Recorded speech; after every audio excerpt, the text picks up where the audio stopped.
He was alarmed, pretending not to be, but he was a rattle all night. He put out a proposition to me. I was to travel by the same train as he did to Paris and see that nobody got him. Well, gentlemen, I did travel by the same train, and in spite of me, somebody did get him. I certainly feel sore about it. It doesn't look any too good for me. Did he get you any indication of the line you were to take? Sure, he had it all tapped out. It was his idea that I should travel in the compartment alongside his. Well, there was a blown up straight away. The only place I could get was berth number 16, and I had a bit of job getting that. I guess the conductor liked to carry the compartment up his sleeve, but there's neither here nor there. When I thought all round the situation, it to me that number 16 was a pretty good strategic position. There was only the dining car in front of the Stamboul sleeping car. The door onto the platform at the front end was buried at night.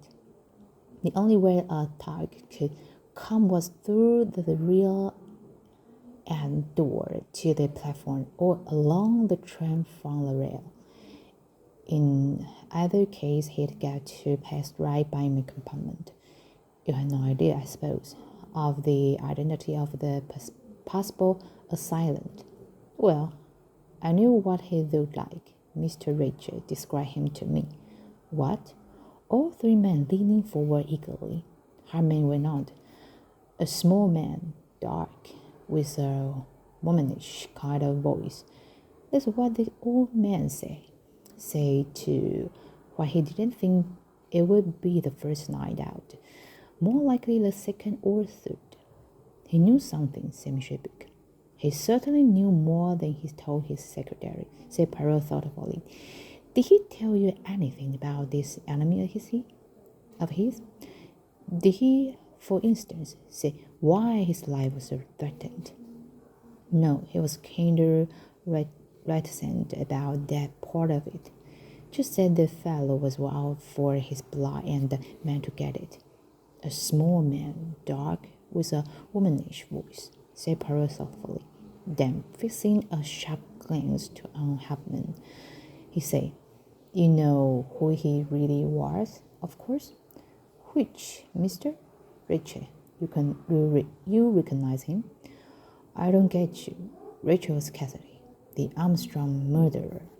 Mr. Harman gave way to a prolonged whistle.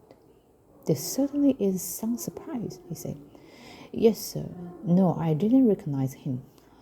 I was away out west when the case came on. I suppose I saw photos of him in the papers, but I wouldn't recognize my own mother when I placed a photograph had done with her. Well, I don't doubt that a few people had it then for a Catholic all right. Do you know of anyone connected with the Armstrong case who answered to that description?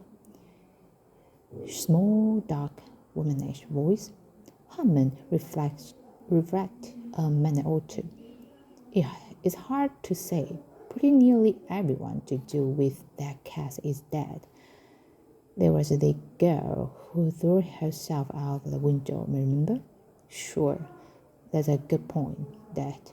She was a foreigner of some kind. Maybe she had some rough relations. But you've got to remember that there were other cases beside the Armstrong case. Cassidy had been running this kidnapping stunt sometime. You can concentrate on that only. But we have the reason to believe that this crime is connected with the Armstrong case. Mr. Harman cracked on inquiring eyes. Poirot did not respond. The American shook his head.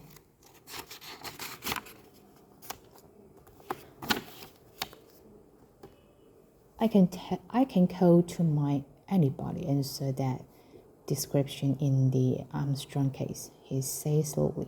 But of course, I wasn't in it and didn't know much about it. Well, continue your narrative, Mr. Harmon. There's very little to tell. I got my sleep in the daytime and stayed away on the watch at night. Nothing suspicious happened the first night. That night was the same, as far as I was concerned. I had my door a little ajar. And watched it. No stranger passed. You are sure of that, Mr. Harmon? I'm plumb certain. Nobody got to that train from outside. Nobody can blow the train from the rear carriage. I'll take my eye on it.